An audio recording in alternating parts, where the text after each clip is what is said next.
తీతుకు రాసిన పత్రిక తీతుకు 2వ అధ్యాయం 13 నుంచి 15 వస్తుంది. 13, 14, 15 వస్తుంది. తీతు రాసిన పత్రిక 2, 13, 14 వస్తుంది.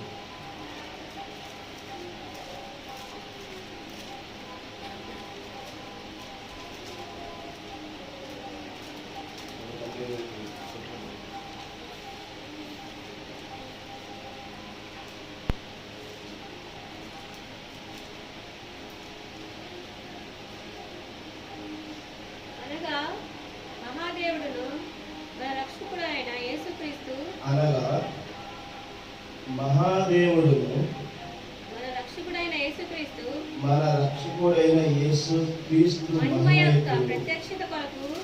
ప్రత్యక్షత కొరకు ఎదురుచూచు ఈ లోకములో స్వస్థ బుద్ధితోను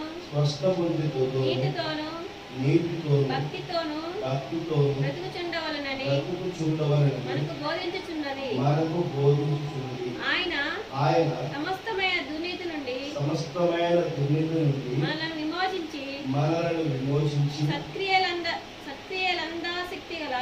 సత్క్రియ ఆసక్తి గల ప్రజలను తన కోసరము పవిత్రపరచుకొని తన సొత్తుగా చేసుకొనుటకు తన్ను తానే మన కొరకు అర్పించుకొనెను.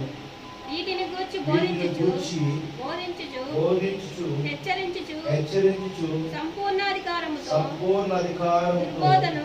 దుర్బోధను ఖండించుచుండును.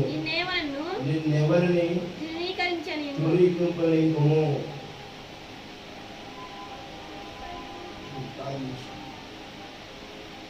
పరలోకమైనది పరిశుద్ధమైనది ప్రభువాన మీకు వందనాలు చెల్లించుకుంటున్నాము.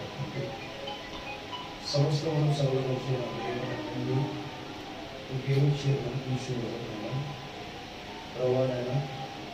ఈ ఉదయ కాలంలో కూడా మిమ్మల్ని స్థుతించి ఆరాధించే భాగ్యంలో కూడా మమ్మల్ని నిలుపుతున్నందుకు ఇచ్చిన ఈ సమయాన్ని బట్టి మీకు వందనాలు చెల్లించుకుంటాను. ఇవాళ చదవబడిన లేఖను కూడా వివరించుకుంటూ మానవ మధ్యలో మేమైతే ఏటువంటి అర్హత లేని వారికి ప్రభావ దానికి సంపూర్ణమైన అర్థం కూడా తెలియని వారిగా ఉన్నాం. అయితే ప్రభా మమ్మల్ని ప్రేమించి ఆశీర్వదించి ప్రభా మీరు ప్రభావ మమ్మల్ని నిలబెట్టుకునే ఎక్కువ ప్రభా మా దేహంలో నుంచి ప్రభా మీరే ప్రభా రంగం మీద మాట్లాడగలుగుతారని కోరుకుంటున్నాను. ప్రభా మమ్మల్ని మరుగుని పెట్టి ప్రభా ఆ వాక్య యొక్క ఉద్దేశమును వివరణం ప్రభా భావమును ప్రభా మీరు దేవతలుగా మా సంఘంతో మాట్లాడగలుగుతారని కూడుకున్న జనులతోనూ మాతోనూ మాట్లాడగలుగుతారని ప్రవేణ యేసుక్రీస్తు పేరున అడిగి వేడుకుంటున్నాం.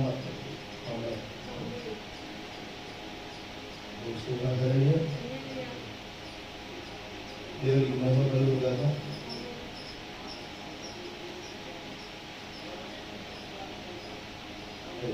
ఈ వాక్యము చాలా లోతైనటువంటి మర్మమైన ప్రహరులు. అయితే ఈ వాక్యమే నిజంగా దేవుని యొక్క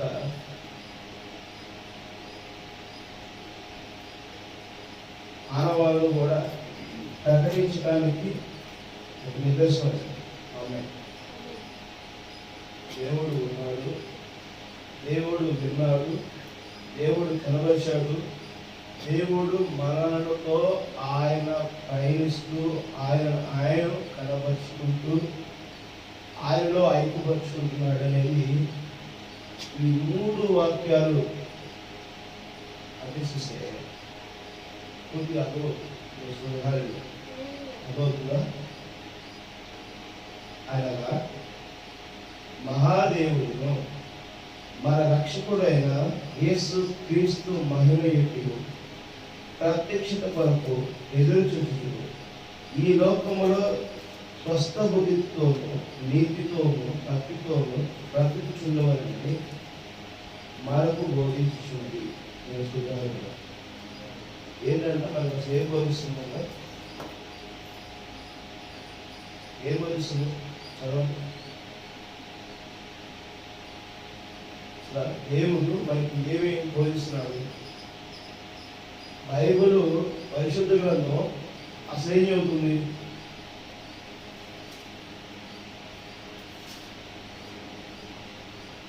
పరిశుద్ధ గ్రంథము ఒక మత సంబంధమైనటువంటిది కాదు. పరిశుద్ధ గ్రంథము మనకి ఏం చెబుతుంది అనేది ఈ లేఖనంలో చాలా క్లియర్గా ఉంది. చూడండి, చదవండి.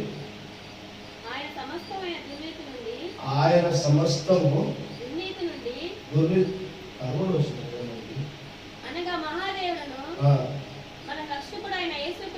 మన రక్షకుడైన యేసుక్రీస్తు మహిమ యొక్క ప్రత్యక్షత కొరకు ఎదురు చూచుచు ఈ లోకములో స్వస్థ బుద్ధితోను నీతితోను భక్తితోను బ్రతుకుచుండవలెనని మనకు బోధించుచున్నది. ఆమె ఏం బోధిస్తుందంట? స్వస్థ బుద్ధితో. అంటే నీ స్వస్థ బుద్ధి పక్కనవాడికి ఆలోచనతో కాదు నువ్వు దేవుడిని భక్తి కలిగి ఉండమంటావు. ఎవరో చెప్పారని నువ్వు భక్తి కలిగి ఉండదు. నువ్వు ఎలా భక్తి కలిగి ఉండాలి? నీ స్వస్థ బుద్ధి, నీ బుద్ధితోనే. ఎవరిని కాదంటుంది?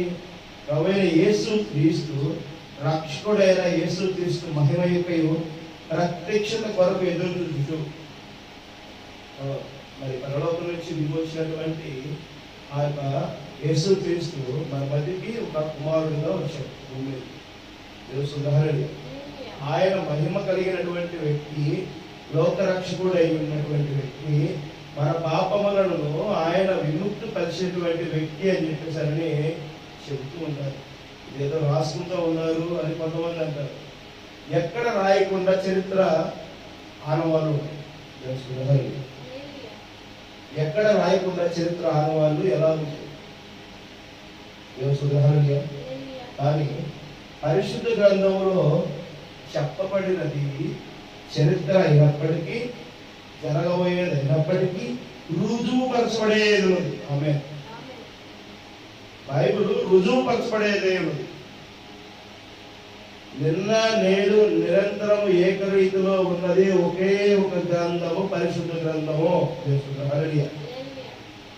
అంతకు మించి వేరే ఏమీ లేదు. ఎప్పుడో ఒకే రీతిలో ఉన్నది.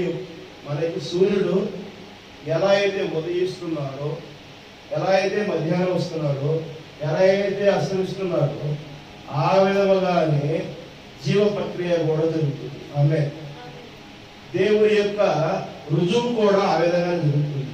కాలం కూడా ఆ విధంగానే ఏమవుతుంది? మార్పు చెందుతూ వస్తుంది. అవునా కదా? అవునా కదా? మన ముందు జరిగేటువంటిదని మనం గ్రహించుకోవట్లేదు. ఎండాకాలం వస్తే ఎండాకాలంలో ఉన్నటువంటి పరిస్థితి వాతావరణాన్ని బట్టి వర్షాకాలం ఉంటుంది. ఎండా వర్షాకాలాన్ని బట్టి చలికాలం ఉంటుంది. అవునా? మరలా కాలము వృద్ధి ఉంటుంది. బాల్యము మనిషిలో 2 దశలు వస్తుంది. బాల్యము మనిషికి 2 దశలు వస్తుంది. ఎప్పుడు వస్తుంది అది? పుట్టినప్పుడు, 2 దశలు బాల్యం ఉంటుంది. అల్లరి చిల్లరగా చెప్పేది అర్థం చేసుకోలేక ఒక ప్రత్యేకమైనటువంటి స్థితిగతిని కోల్పోతారు, ఏర్పరచుకుంటారు. వాళ్ళకి ఒక క్రమం లేకుండా వెళ్ళిపోయేటువంటి పరిస్థితులు అక్కడే ఉంటుంది. దానిని స్థితిని తెచ్చుకోవడం కోసము, దానిని మనం క్రమంగా తెచ్చుకోవడం కోసం కొందరు ఉంటుంది, కొందరికి అది చేయలేదు. అది అందరూ ఒకే రకంగా ఉండాలంటే ఉండలేదు. ఉండలేకపోవడానికి కారణం ఏంటంటే వాళ్ళు పెరుగుతున్నటువంటి పరిస్థితులు అనుకూలమైనటువంటి వాతావరణ పరిస్థితులు. ఇక్కడ కూడా దేవుడు ఏమంటాడు? స్వస్థ బుద్ధి నీతితోనూ భక్తితోనూ బ్రతుకుచుండవలెనని మనకు బోధించుచున్నది. ఇప్పుడు మన పరిశుద్ధ గ్రంథము దేవుని కనపరచడానికి, దేవుడిని మనం గుర్తెరగడానికి నీతితో ఉన్నవంటది. ఎక్కడ అవినీతిని పాల్పంచుకుని కావుగంటది. నీకు ఏ స్థితి ఉన్నదా? నీకు ఒకవేళ కొన్ని పరిస్థితుల నిమిత్తం అందరూ కొంతమంది కొన్ని పరిస్థితుల్లో మాట్లాడుతున్నారు, దాంతో డబ్బు లేకపోతే మనం ఎందుకు పనికి వస్తాము, కాబట్టి మనం డబ్బు ఆశిద్దాము, మనం డబ్బు చేసుకోవాలి అని చాలామంది మాట్లాడుకుంటూ ఉంటారు. కానీ వాళ్ళు మాట్లాడుకునేదాంట్లో అని నేను చెప్తున్నాను, డబ్బు జీవితానికి ప్రామాణికం కాదు. తెలుసుకున్నాలి, అవునా? డబ్బు జీవితానికి ప్రామాణికం. నేను ఒక చిన్న ఎగ్జాంపుల్. ఒక మొక్క మనం నాటం. ఆ మొక్క నాటినప్పుడు ఆ మొక్కకి రోజువారీ నువ్వు నీళ్ళు పోస్తూ ఉంటే మొక్క పెరిగింది. ఇది వాస్తవేనా? వాస్తవేనా? రోజు శాస్త్రవేత్తలు చెప్తున్నారు, ఒక మొక్క మీరు ఇంట్లో పెట్టుకుని ఉన్నప్పుడు ఒక వారం రోజులు కనుక మీరు ఇంట్లో లేకపోతే, ఒక 10 రోజులు ఇంట్లో లేకపోతే, ఒక 4 రోజులు ఇంట్లో లేకపోతే, ఒక పార్టీలు పైన పెట్టి దాంట్లో నుంచి ఒక నలుగుతాను లేకపోతే ఒక గుడ్డవేయను ఆ మొక్క మీదకి వచ్చే విధంగా కట్టి పెట్టండి అని చెప్తారు.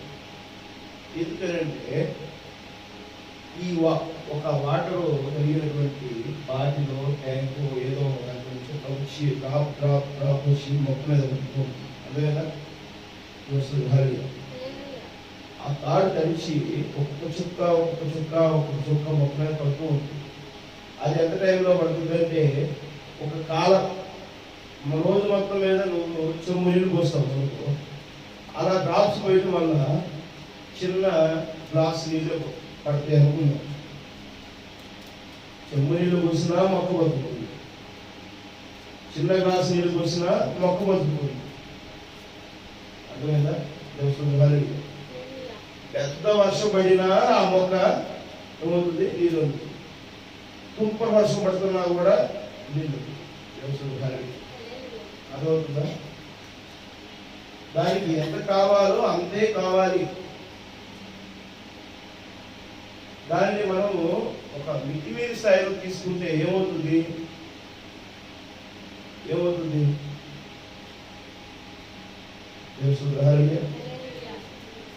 అర్థమవుతుంది మీకు విషయం. మనము ఎంతవరకు ఉండాలో అంతవరకే ఉండాలి. మనం ఎంత ప్రామాణికం ఉన్నదో అంతవరకే మనం చేయాలి. అతిగా మనము రోజు 4 ఇడ్లీ తినేవాడు 10 ఇడ్లీ తినాడు తక్కువ అవుతాడా?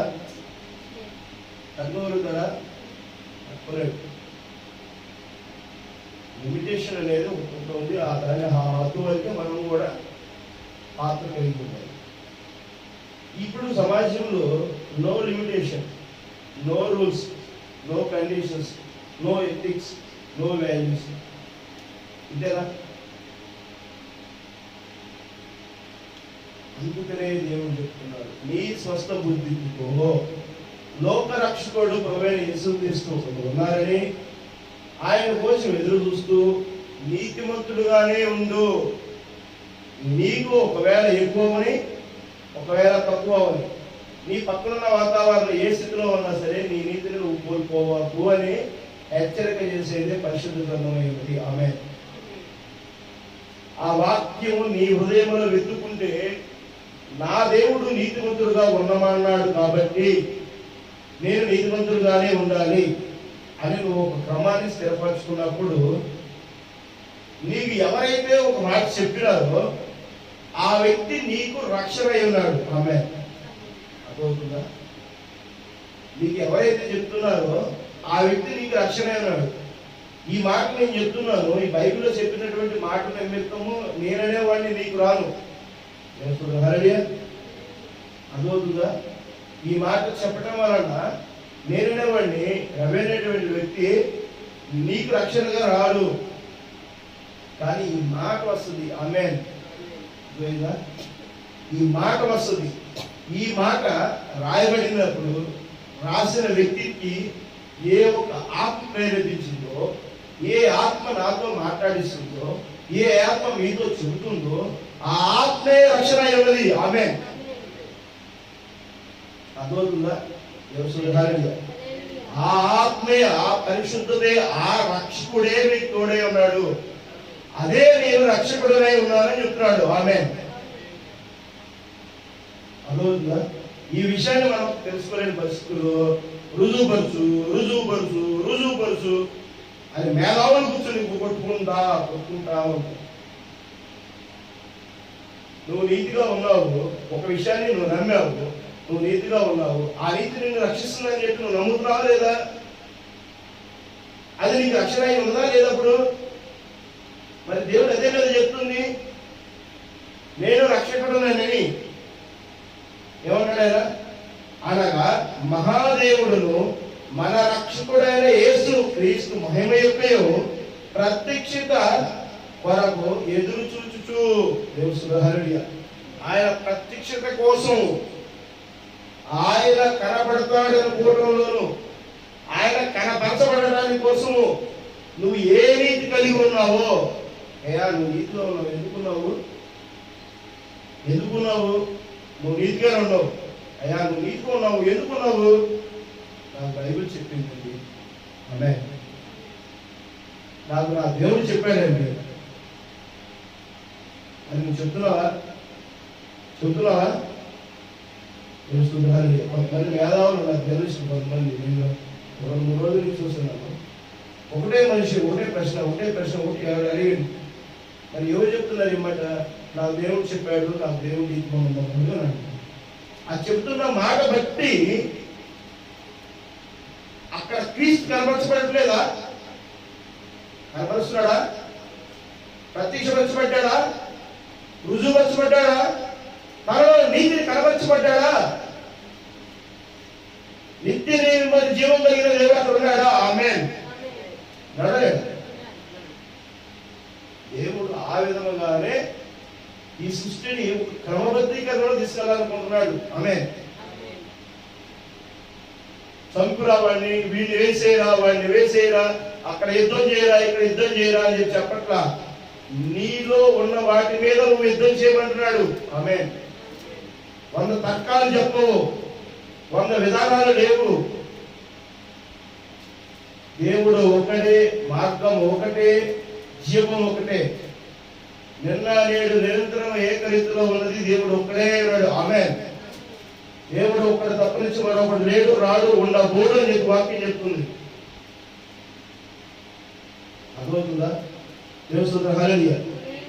నీవు నమ్మినటువంటి దానినే నువ్వు నీకు రక్షణ అయినది. దేవుని హల్లెలూయా. నెక్స్ట్ వచ్చిన ఆయన సమస్తమైన దుర్నీతి నుండి తన కోసము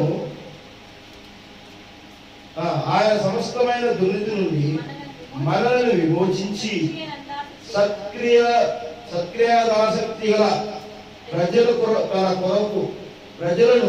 తన కోసము పవిత్రపరచుకొని తన సొత్తుగా చేసుకున్నటకు తనను తానే మన కొరకు అర్పించుకున్నాడు. చూడండి గొప్ప విషయం. ఈ వాక్యం నిజంగా అర్థమైందా? ఆయన సమస్తమైన దుర్నీతి నుండి, దుర్నీతి అంటే సమస్తమైన దుర్నీతి అంట. ఈ భూమి, ఈ లింగి, ఈ నేల, ఈ ప్రకృతి, ఈ అగ్ని, ఈ వాతావరణము, ఈ వాయువు, ఇవన్నీ సమస్త దుర్నీతి నుండి ఏమన్నాడు? మనలను విమోచించి. హల్లెలూయా. ఏంటంటే మనలను విమోచించి, ఆకర్షించి, ప్రేమించి, కొనియాడి. ఎక్కడి నుంచి అంట? హల్లెలూయా. ఎక్కడి నుంచి అంట? మనిషి ఎక్కడున్నాడు ఇప్పుడు? మనిషి ఎక్కడున్నాడు? హల్లెలూయా. మనిషి ఎక్కడ ఉన్నాడు అసలు? మట్టిలో నుంచి కదా దేవుడు తీసింది. ఆదాముని దేవుడు తీసింది ఎక్కడి నుంచి తీసాడు? మట్టిలో నుంచే కదా. ఈ దుర్నీతి నుండే కదా తీసింది. హల్లెలూయా. తీశాడు కదా, వేరు చేసి ఆమె విమోచించి మోక్షించి ప్రేమించి ఆయన ఏం చేస్తున్నాడు, ఈ దుర్నీతి నుండి మిమ్మల్ని బయటికి తీసుకొస్తున్నాడంట. దేవుడు హల్లెలూయా. ఈ దుర్నీతి నుండి నిన్ను నన్ను ఏం చేస్తున్నాడు, వేరు చేస్తున్నాడు. ఆమేన్. దేవుడిని కావాలి కదా నీకు, దేవుడిని చూడాలి కదా నువ్వు. దేవుడు లేడు, దేవుడు ఉన్నాడా లేడా? దేవుడు హల్లెలూయా. దేవుడిని చూడాలి కదా నువ్వు, దేవుడిని చూడాలి కదా. ఈ దుర్నీతి నుండి వేరు చేస్తున్నాడు. ఆయన కనపడాలి కదా. దేవుడు హల్లెలూయా. అర్థమవుతుందా? ఆయన నిన్న నేడు నిరంతరం ఏకరీతిలో ఉన్నవాడే. ఆయన నీతోనూ నాతోనూ మాట్లాడే దేవుడు అయి ఉన్నాడు. అక్కడ నుంచి ఆయన ఏం చేస్తున్నాడు, వేరు చేస్తూ. తెలుసు హల్లెలూయా. సత్క్రియ ఆసక్తి గల, ఎలాంటివి అంటే సత్క్రియలు, ఎలాంటివి? ఈ ప్రకృతిని సుభిక్షంగా చేయటం, ఈ ప్రకృతిని ఇంకా రమ్యంగా చేయటానికి కోసము, ఈ ప్రకృతిలో ఒక విలాసమైనటువంటి ఒక విశ్వాన్ని సృష్టించడం కోసము, ఒక ప్రశాంత వాతావరణాన్ని నెలకొల్పుకోవడం కోసము, ఒక రాజ్య స్థాపన చేయడం కోసము, ఒక ప్రేమ దేశాన్ని, ఒక ప్రపంచాన్ని, ఒక రాజ్యాన్ని స్థాపించడం కోసము ఏంటంటే సత్క్రియల ఆసక్తిగా ప్రజలను తన కోసము పవిత్రపరుచుకుని తన సొత్తుగా చేసుకునేటకు తన్ను తానే మన కొరకు అర్పించుకునేను. ఆమె అక్కడి నుంచి దుర్నీతిలో నుంచి విడిపించుకుని మంచి ఆలోచనలు, మంచి గుణగణాలు, మంచి ప్రేమానురాగాలు, మంచి రాజ్య పరిపాలనలు ఉంచే విధంగా వారిని ఆసక్తి పరిచే విధమైనటువంటి వ్యక్తులుగా తీర్చిదిద్దడానికి కోసమంట. అలాంటి వాళ్ళ కోసమంట ఆసక్తి కలవచ్చుకునేటువంటి వారు. అలాంటి ఆసక్తి నా మంచి బహు రాజ్యం ఉన్నది. మనం దేనికోసం బతుకుతున్నామండి? హల్లెలూయా. దేనికోసం మనం బతుకుతున్నాము? పరలోక రాజ్యం కోసం బతుకుతున్నాం. అవునా కదా? పరలోక రాజ్యం ఎక్కడ ఉందంటున్నాడు? ఈ భూమి మీదే ఉందంటున్నాడు. దేవుడు హల్లెలూయా. ప్రభువైన యేసుక్రీస్తు ఏమంటున్నాడు? ఈ భూమి మీదే ఉందంటున్నాడు. పేతురు అడిగాడు, పరలోక రాజ్యము భూమి మీద ఉన్నది అంటున్నారు కదా, దాని ఆనవాళ్ళు ఏంటి ప్రభా, ఎక్కడ ఉన్నాయి అని చెప్పేసానంటే, నీకు ఇంకా అర్థం కాలేదా? పరలోక రాజ్యం ఇప్పటికే వచ్చి ఉన్నది అన్నాడు. ఆమేన్. అర్థమైందా? ఆయన ఆలోచనలు నువ్వు నేను మరి గమనించడానికి ఎంత పవిత్రమైనటువంటి పరిస్థితుల్లో కావాల్సి ఉన్నది. హల్లెలూయా.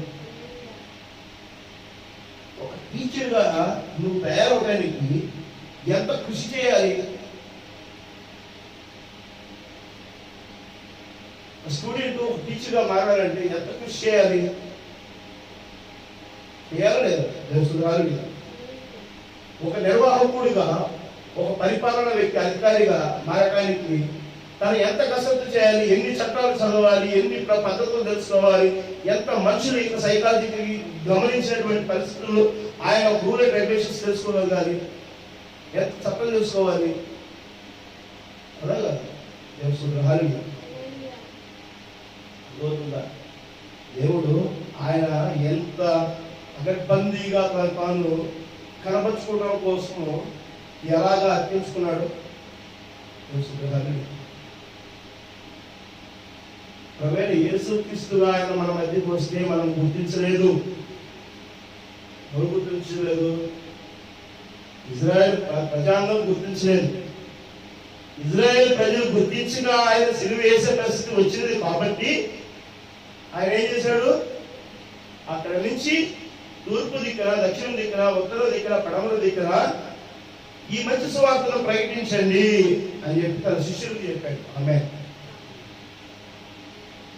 కాబట్టి ఏమైంది? దేవుడు హల్లెలూయా. కాబట్టి ఏమైంది? ఈ ప్రపంచం మొత్తం కూడా సువార్త అందించబడింది. ఆమేన్. ఆయన ఏం చెప్తున్నాడు? ఈ ప్రపంచంలో ప్రతి ఒక్కరికి కూడా ప్రభువైన యేసు క్రీస్తు అంటే ఏంటి అనేది తెలియపరిచేంత వరకు కూడా మిమ్మల్ని నేను ఎటువంటి వినాశనానికి అప్పచెప్పను. హల్లెలూయా. ఆమేన్. ఆయన వాగ్దానం చేసిన దేవుడే. ఇప్పుడు ప్రభువైన యేసు క్రీస్తు అనేది ఎవరికి తెలియకుండా ఉంది? ఎవరు తెలియకుండా ఉంది? హల్లెలూయా. ఎవరు తెలియకుండా ఉంది? ప్రవీణ యేసుక్రీస్తు అంటే ఎవరికైనా తెలుసు. ఇక్కడ ప్రవీణ యేసుక్రీస్తు పవిత్రపరుచుకుని తన సొంతగా చేసుకుని తాను మన కొరకు అర్పించుకున్నాడు. దేవుడు హల్లెలూయా. వీటిని గూర్చి బోధించుచు హెచ్చరించు సంపూర్ణ అధికారముతో దుర్బోధను ఖండించుచును ముందును నిన్నెవరినీ తృణీకరింపకము. ఇంకోటి చెప్పాడు, మనము 12వ వచనం, మనము భక్తిహీనతను ఇహలోక సంబంధమైన దురాశలను విసర్జించి శుభప్రదమైన నిరీక్షణ నిమిత్తము ఆ మహాదేవుడిని దేవుని ఆయన కనబరుచుకుని నిమిత్తం అంట. దేవుని చూడండి,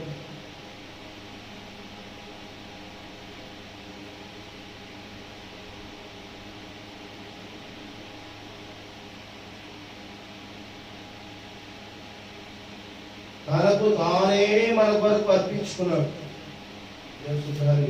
ఎందుకు అర్పించుకున్నాడంటే ఆయన తన సొత్తుగా చేసుకున్నదానికి. ఎందుకు సొత్తుగా చేసుకోవాలనుకుంటున్నాడు ఆయన మన తన సొత్తుగా ఎందుకు చేసుకోవాలనుకుంటున్నాడు?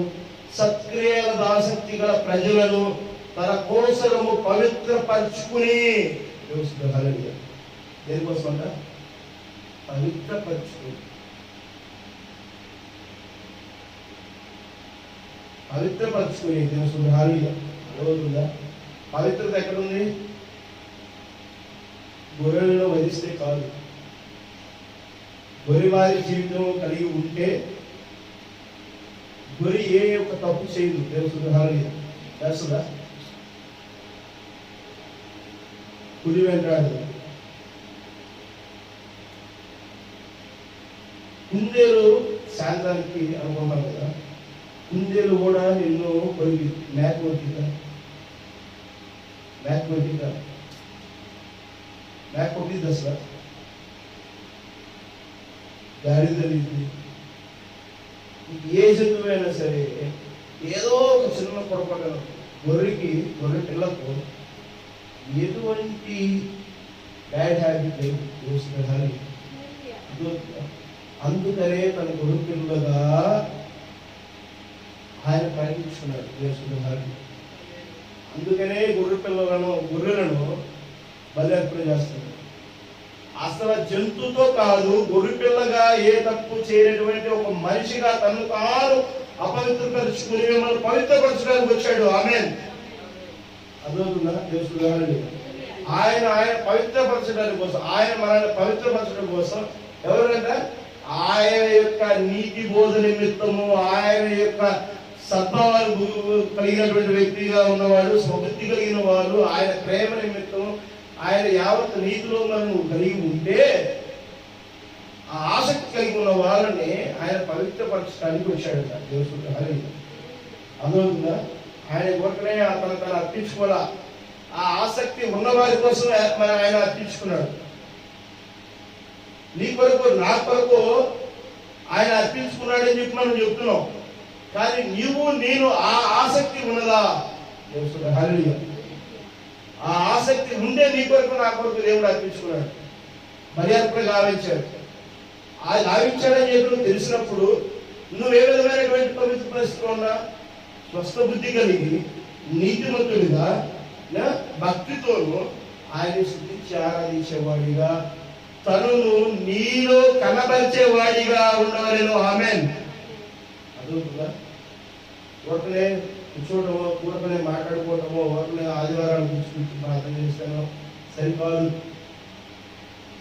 ఆదివారాల వరకు వచ్చి ప్రార్థనలో కూర్చుంటేనో చేస్తేనే కాదు. ఆ స్వస్థ బుద్ధి కలిగి ఉండాలి, స్వస్థ బుద్ధి కలిగి ఉండాలి, నీతి కలిగి ఉండాలి, భక్తితో ఆయన నీలో కనబరిచే విధముగా ఉండవలేను. ఆమేన్.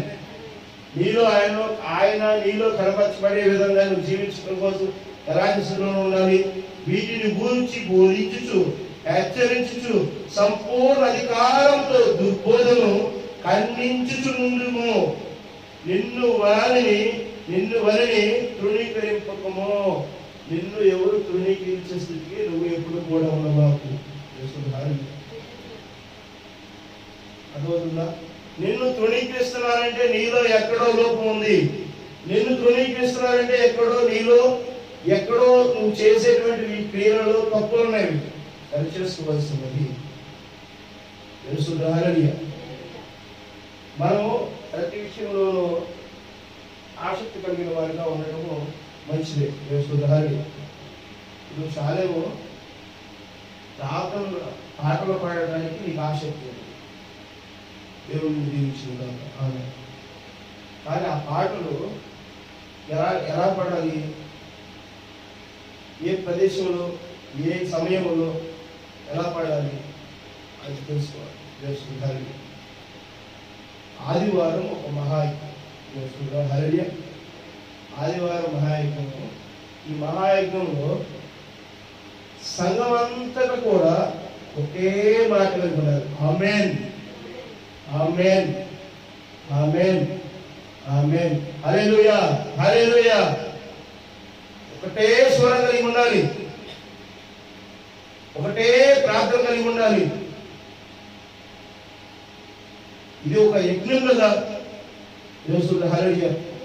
ఆదివారం ఒక మహాయజ్ఞంతో సమానం అని చెప్పేసి అనేది నువ్వు చెప్తున్నావు కదా, సమానం అంటే మహాయజ్ఞం. అది ఏం చేస్తున్నాము, నీలో నాలో ఉన్న ప్రతి ఒక్క దురాత్మను కూడా, దుర ఆలోచనలు, దుర క్రియలను అన్నిటినీ కూడా భస్మీపటంలో చేసేటువంటి దినమైనది ఆదివారం. దేవుడు. హల్లెలూయా. ఒకే మాటతో, ఒకే ఆలోచనతో, ఒకే ప్రార్థనతో, ఒకే మాటతో, ఒకే బోధ కింద, ఒకే వ్యక్తిగా నువ్వు రూపుదిద్దుకునడానికి ఈ మహాదినము వేదికై ఉన్నది. ఆమేన్. ఆదివారం ఉద్దేశాన్ని తెలుసుకోండి.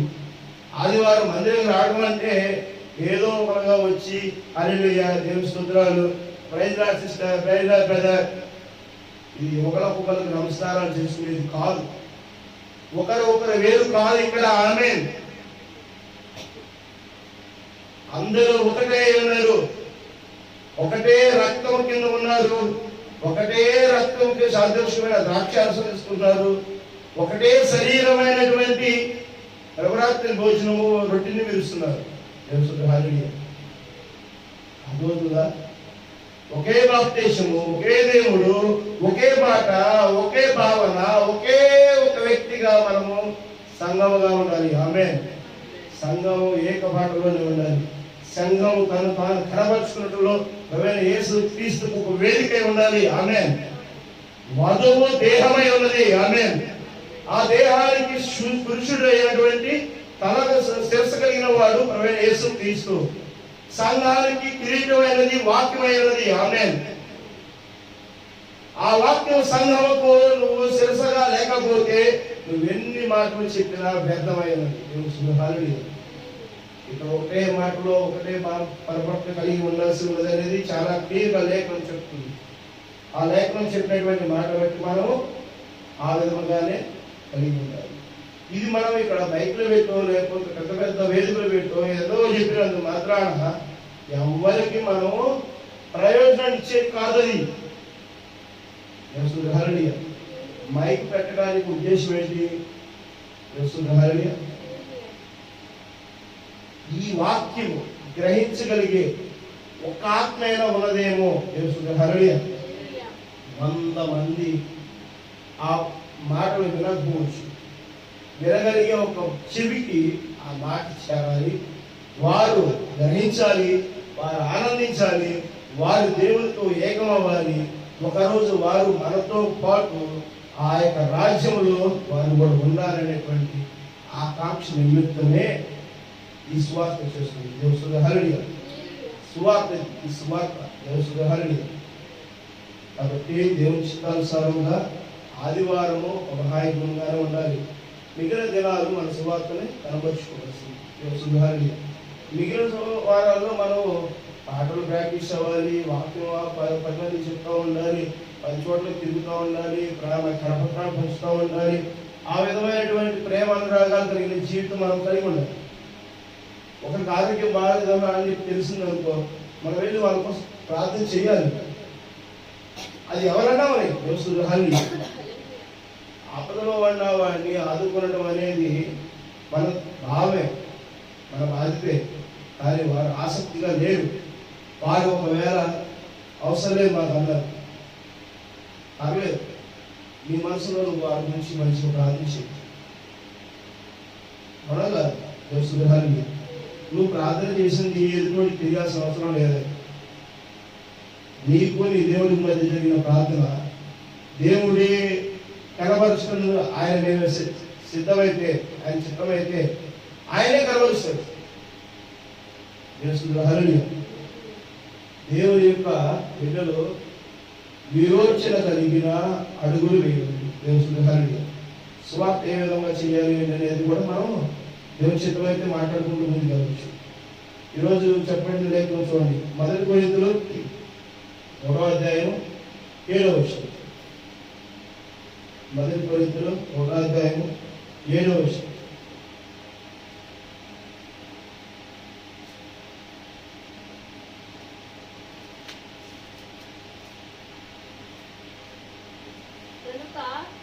ఏ కృపావరమునందున లోపము లేక మీరు మన ప్రభువైన యేసుక్రీస్తు ప్రత్యక్షత కొరకు ఎదురు చూస్తున్నారు.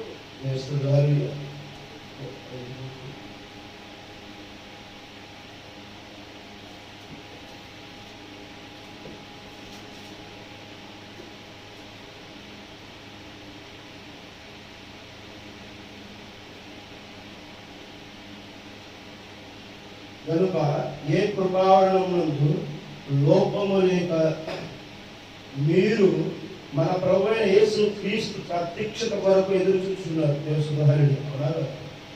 దేవుని యొక్క ప్రత్యక్షత కొరకే మనం ఎదురు చూస్తున్నాం. దేవుని యొక్క ప్రత్యక్షత మనకు ఇప్పుడు కనపరచబడుతుందా లేదా? దేవుడు 2 రకాలుగా మనకు కనబడుతున్నాడు. దేవుడు రాక, దేవుడి ప్రతిష్ట. ఇప్పుడు ఏ స్థితిలో మనం ఉన్నాము? ఏ స్థితిలో ఉన్నాము? ప్రత్యక్షపరచబడే స్థితిలో ఉన్నామా? రాక స్థితిలో ఉన్నామా? ఆమేన్. ప్రత్యక్షపరచబడే స్థితిలో ఉన్నాం. అర్థమైందా? ఎందుకు? ఇజ్రాయేల్ చెవి దేశము ఎప్పుడైతే ప్రారంభించబడిందో, ఎప్పుడైతే స్థాపనకి అడుగు వేసేటప్పుడే యుద్ధంతో మొదలైంది. అంజూరపు చెట్టు చిగురించిన వేళ నేను వచ్చుటకు నేను ద్వారం దగ్గరే ఉన్నానని మీరు గమనించండి అంటాడు. అర్థమవుతుందా?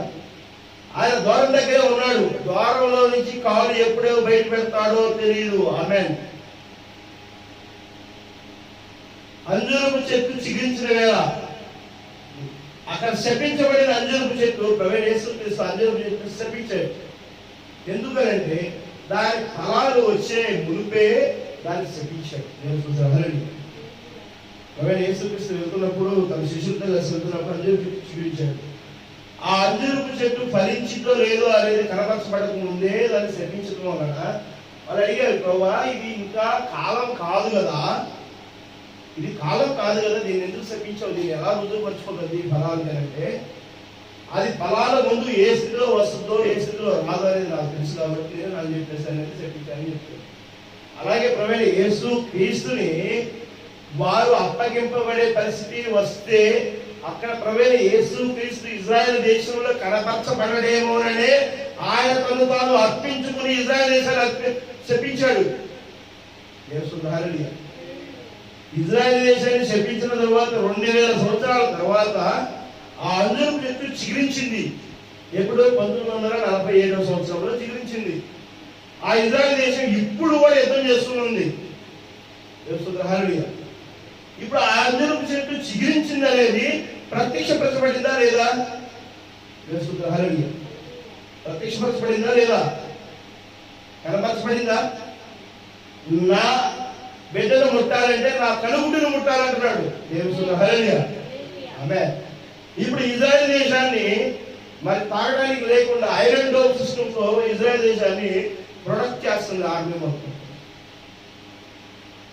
అన్ని దేశాలు ఈరోజు 19 దేశాలు ఒక మూకమ్మడిగా తయారయ్యి వెళ్ళి ఇజ్రాయెల్ దేశం మీద దాడి చేయాలని చెప్పి చూస్తున్నాయి. ఆ ఇజ్రాయెల్ దేశంలో ఏమేమి అనుభవములు ఉన్నాయి, ఎక్కడెక్కడి నుంచి ఏమేమి బాంబులు వేయచ్చు, ఎలాగో మరి అక్కడ సైన్య కసరత్తు చేసింది అనే విషయాన్ని కూడా నిన్న టర్కీ దేశం నాటో రాజ్యంలో ఒక భాగమైనటువంటి నాటో యొక్క కూటమిలో భాగమైనటువంటి టర్కీ దేశము తన యొక్క గూఢ సమాచారాన్ని అంతా కూడా ఇరాన్ తెలియవచ్చింది. అయినా ఇజ్రాయెల్ దేశం భయపడిందా? తెలుసు హల్లెలూయా. అయినా యుద్ధం చేస్తాను. భీకరమైన యుద్ధం ఇప్పుడు జరుగుతూనే ఉంటుంది. హల్లెలూయా. ఎందుకంటే అది ప్రత్యక్షపరచబడుతుంది. ఆమేన్. అక్కడ దేవుడు ప్రత్యక్షత కనపరచబడుతుంది. అక్కడ ఎక్కడ ఉంది? ఇప్పుడు ప్రపంచం నలుమూలల నుంచి కూడా ప్రభువైన యేసు క్రీస్తు యొక్క సువార్త ముగించబడినది. ఆమేన్. సువార్త చెప్పే సమయం అయిపోయినది. ఈ రోజు నువ్వు నేను తెలుసుకుని ఏం చేయాలంట? ఏం చేసుకోవాలి? ఆయన ప్రత్యక్షపరచబడాలి. ఆమేన్. అర్థమవుతుందా? దేవస్తున్నారు ఇందాక మాట్లాడింది కూడా అదే. ఆయన ప్రత్యక్షపరచబడాల్సి ఉన్నది.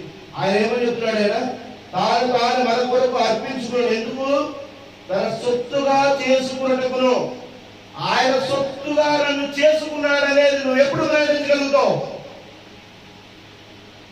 నువ్వు ప్రకటించే స్థితిలో నువ్వు ఉన్నావా? నిజంగానే నేను ప్రభువైన యేసు క్రీస్తు సొత్తునే, నేను నీతిమంతుడిని, యథార్థమంతుడిని, నిజంగా ఆయన యొక్క కృపచేత ఆయన జీవము నాలో ఉన్నది అని నువ్వు నేను చెప్పే స్థితిలో ఉన్నావా? ఈరోజు సంఘాలయ్యా లేనప్పుడు ఇక సువార్త ఎక్కడ ఉంది? ఓడకనే మనం కూర్చుని దశవాసం కోసం సువార్త చెప్పే రోజులు పోయి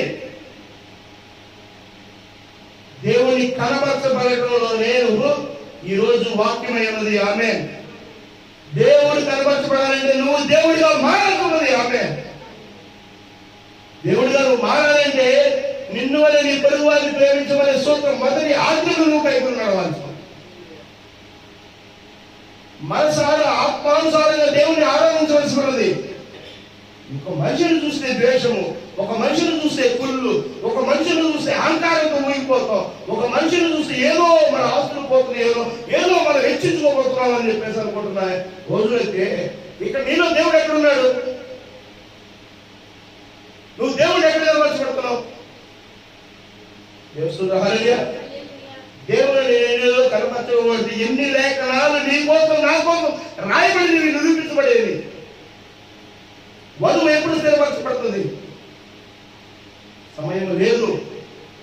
ఒక పక్క భీకరమైన యుద్ధం జరుగుతుంటే ఇంకా డబ్బుల కోసం, ఇంకా వినతి కోసం, ఇంకా కుళ్ళు కోసం, ఇంకా ఆధిపత్య కోసం, ఇంకా మనం ఏదో కావాలని కొట్టుకుంటున్నాం. ఒకరి మీద ఒకరు ముచ్చుతనం మాటలు, ముచ్చుతనం చేస్తున్నాం. కోసమయ్యా దేవుడు నీకు జీవం పెట్టింది ఎందుకు? సమస్తమును వేరడానికి. దేవుడు హల్లెలూయా. సమస్తము ప్రపంచము మొత్తము కూడా ఒక మనిషి ఆధీనంలో ఉన్నది. ఆమేన్. ఆదాము పలికితే సమస్తం సాధ్యమైంది. తన ముందుకు వచ్చిన జంతువుకు పేరు పెట్టడం ఆయన పని ఉంది. ఇది కుక్క అంటే కుక్క, పంది అంటే పంది, ఎద్దు అంటే ఎద్దు, ఏనుగు అంటే ఏనుగు. అంత శక్తివంతమైనటువంటి ఆదాము పడిపోయాడు. మరి నువ్వు నీ యేసులో ఉన్నావు. ఇంకా దేనికోసం కొట్టుకుంటాడుతున్నావు? ఒక క్యాన్సర్ రోగం కోసమా? ఒక లేకపోతే ఏదో ఒక గడ్డ కోసమా, ఒక జ్వరం కోసమా, ఒక జలుబు కోసమా, ఒక వ్యాధి కోసమా, ఒక డబ్బు కోసమా, ఒక సారం కోసమా, ఒక స్థితి కోసమా? దేనికోసం కొట్టుకుంటాడుతున్నావు? దేనికోసం నువ్వు కొట్టుకుంటాడుతున్నావు?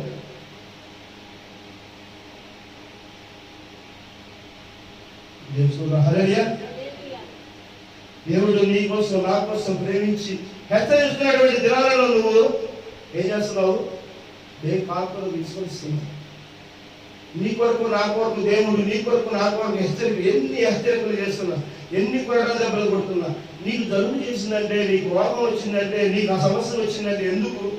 నాయనా నువ్వు తప్పులో పట్టుకున్నావురా, నువ్వు రా రోగ రక్షకుడురా, నా రాజ్యానికి వారసుడురా, నువ్వు ఆ పల్లబాగరా ఎల్లబాగరా అని నీకు హెచ్చరికలు చేస్తున్నాడు. అర్థమవుతుందా? దేవుడు హల్లెలూయా. నువ్వు అటు ఎల్లబాగరా ఒక పిల్లవాడు పొయ్యి అక్కడికి వెళ్తున్నాడు అనుకో, మండుతున్న పొయ్యి దగ్గరికి వెళ్తున్నాడు అనుకో, ఆ తండ్రి ఆ బంధువు ఏం చేస్తాడు, ఒక దెబ్బేసి మళ్ళీ తీసుకొస్తాడు. ఆ దెబ్బేసినప్పుడు చురకంటిద్ది, నొప్పి పుట్టింది. దేవుడు కూడా ఆ విధంగా నిన్ను నన్ను ప్రేమించి ఆయన వ్యాధులతోనూ సమస్యలతోనూ వ్యాధులతోనూ మరి నిన్ను నన్ను హెచ్చరిస్తున్నాడు. కానీ నువ్వు నేనేం చేస్తున్నావు? మనిషి జీవానికి నాంది శ్వాస. ఆదాము నాసికరంధ్రంలో జీవాత్మ ఊదిను మొదలుగా. అదే నాసికరంధ్రములో కరోనా వైరస్ వెళ్తే మరణం వచ్చింది. మొదలేదో చివరి అక్కడికి వచ్చింది. అది ఇంకా మనం గమనించట్లా. అంతముఖాకి దగ్గరికి వెళ్ళిపోతున్నామంటే, దేవుని ఉగ్రతగా మనం దగ్గరికి వెళ్ళిపోతున్నామంటే ఇంకా మనం గమనించట్లేదు. ఇంకా మన ఒళ్ళు మందగించే ఉంది, మన బుద్ధి మందగించే ఉంది. ఇంకా వాక్యాన్ని మనం గమనించట్లేదు. మన అహంకారం, మన యొక్క మాట, మనం చెప్పేదే వేదం అనుకుంటున్నాం. వాక్యం ఏం చెప్తుందో అది మనం గమనించట్లా.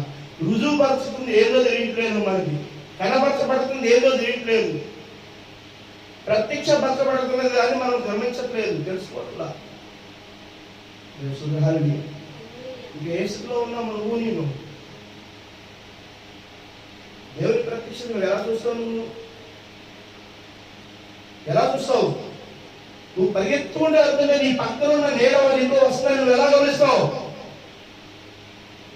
అర్థమవుతుందా?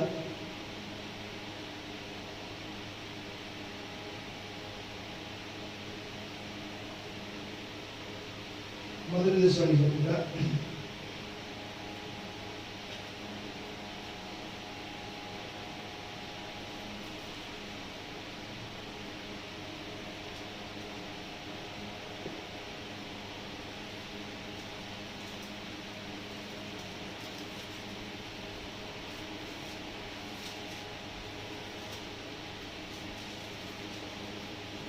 మొదటి దశలోని పత్రిక 2వ అధ్యాయం 12వ వచనం.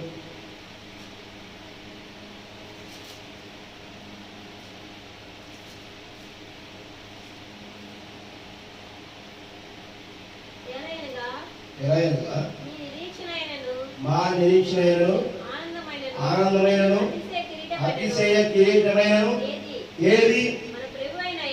మన ప్రభువైన యేసు యొక్క రాకడ సమయమున ఆయన ఎదుట మీరే కదా. ఎవరట? ఎవరు? కిరీటం అంటే ఏది? అతిశయ కిరీటం ఏది?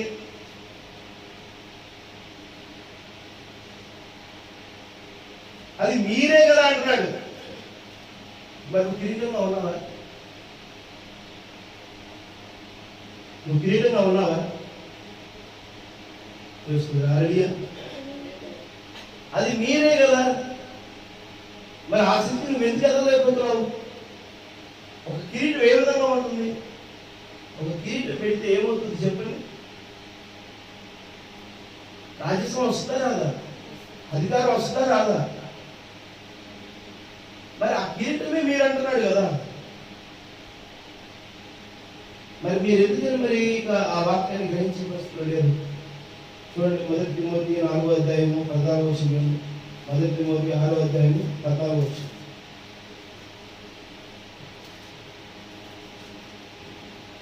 ఇలా చూపిస్తూ ఉంటే చాలా ఉన్నాయి.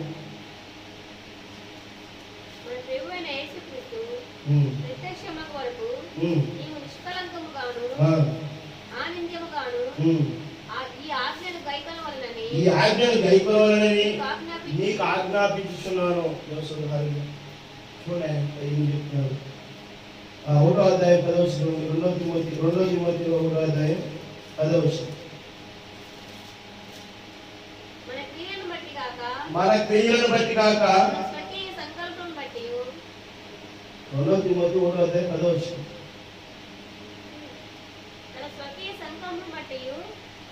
2వ తిమోతి పత్రిక 1వ అధ్యాయము 10వ వచనం. ఏంటి? స్వకీయ సంకల్పములను బట్టి అనాది కాలముననే క్రీస్తు యేసునందు మనకు అనుకరింపబడినదియు, క్రీస్తు యేసును మన రక్షకుని ప్రత్యక్షత వలన బయలుపరచబడినదియు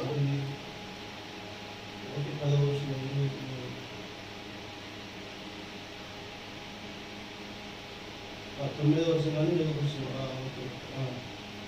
మన క్రియలను బట్టి కాక తన స్వకీయ సంకల్పం బట్టి అనాది కాలంలోని క్రీస్తు యేసునందు మనకు అనుగ్రహింపబడినది క్రీస్తు యేసును మనకు రక్షకుని ప్రత్యక్షత వలన బయలుపరచబడి నదేను తన కృపను బట్టి మనలను రక్షించి పరిశుద్ధమైన పిలుపుతో ఆయన మనలను పిలిచెను.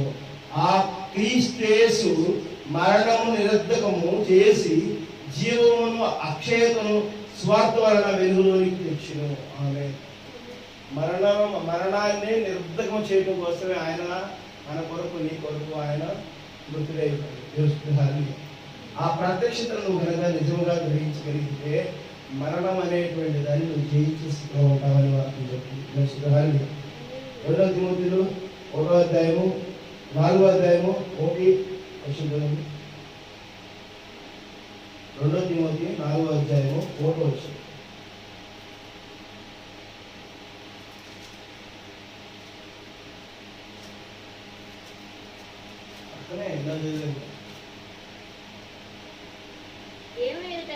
దేవుని ఎదుటను సజీవులకును మృతులకును తీర్పు తీర్చు ఎత్తును ఆయన ప్రత్యక్షతోడు ఆయన రాజ్యముతోడు నేను ఆనబెట్టి చెప్పదేమనగా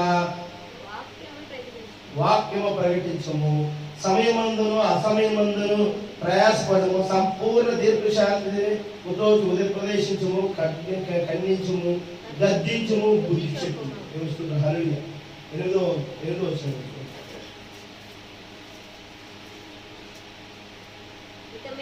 ఇక మీదట నా కొరకు నీతి కిరీటం ఉంచబడి ఉన్నది.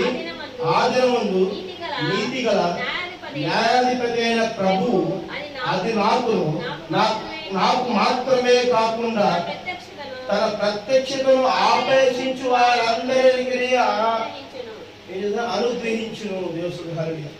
ఆయనకే కాదంట ఆ నీతి కిరీటమును ఆయన అనుగ్రహము గ్రహించిన వారందరికీ ఆయన పేరిట మహిమగా పాత్రదారుడు కలిగిన వారందరూ కూడా దేవుడు హల్లెలూయా.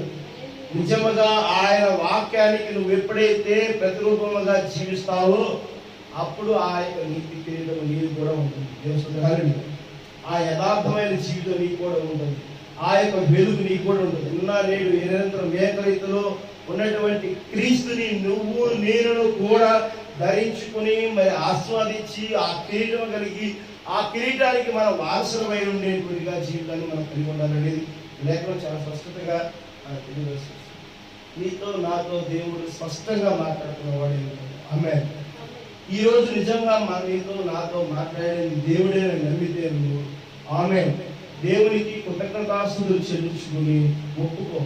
ఎందుకంటే ఈ సమయం చాలా చాలా చాలా దారుణమైన సమయం. రాబో దినాలు మహా భయంకరమైన సమయాలు. దేవుడిలో నువ్వు జీవించడం అంటే నువ్వు ఆర్భాటంగానో లేకపోతే ధనవంతుడుగానో నువ్వేదో గొప్ప ఐశ్వర్యవంతుడుగానో స్థితిమంతుడుగానో లేకపోతే దేనికో ఎదిగిపోతావని కాదు.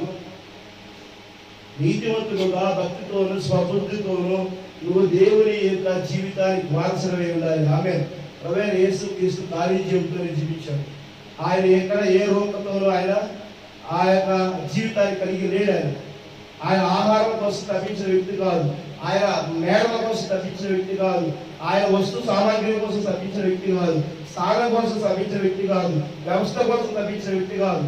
ఆయన నీ కొరకు నా కొరకు ఒక క్షేమాభివృద్ధి కొరకు పాప క్షమాపణ నిమిత్తం నీ కొరకు నా కొరకు ఆయన బలి అర్పించిన దేవుడే. ఆ విధమైన జీవితంలో నువ్వు జీవించడం కోసం ప్రయత్నించే దేవుడు హల్లెలూయా. ఆ విధంగా నువ్వు జీవించడం కోసము ఒక నిదర్శనమైనటువంటి స్థితిలో నువ్వు నిలబడు. అప్పుడు నీతో దేవుడు హల్లెలూయా. ఆ దేవుడు నీకు రక్షణ అవుతాడు. ఆ రక్షణలో నువ్వు ఎప్పుడు కూడా నిజమైనటువంటి క్రీస్తు ప్రతిరూపమై ఉంటావు. ఆమేన్. దేవుడు హల్లెలూయా. నీతో నాతో స్వయంగా నేరుగా మాట్లాడిన దేవుడు నీ హృదయంలో నా హృదయంలో మంచి కార్యమును ఈరోజు చేస్తాడని నేను నమ్ముతున్నాను. దేవుడు హల్లెలూయా. ప్రార్థన చేసుకుంటాను.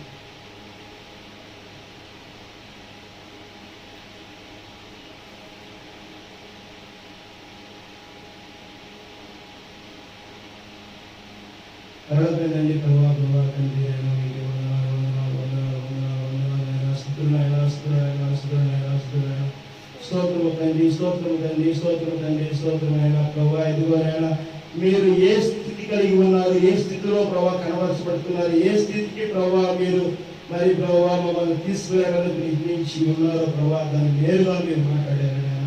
ఇదిగోనైనా నిత్యమైనటువంటి జీవ పేరులను ప్రభా మీరు పొందుకోవడానికి, ఆ మరణమును జయించడానికి ప్రభా మాలో ప్రభా మీరు ఏ విధముగా ప్రభా నిలవడానికి ప్రభా ఏ విధమైన రక్షణ దయచేయడం కోసం ప్రభా మరి ప్రేమించి ఆశీర్వదించి దేవుడు ఆయన ప్రభా ఇదిగోనైనా నిజంగా ప్రభా మాకైనా ఏదైనా బుద్ధి లేనటువంటి ఆలోచన కలిగి ఉంటే క్షమించండి తండ్రి.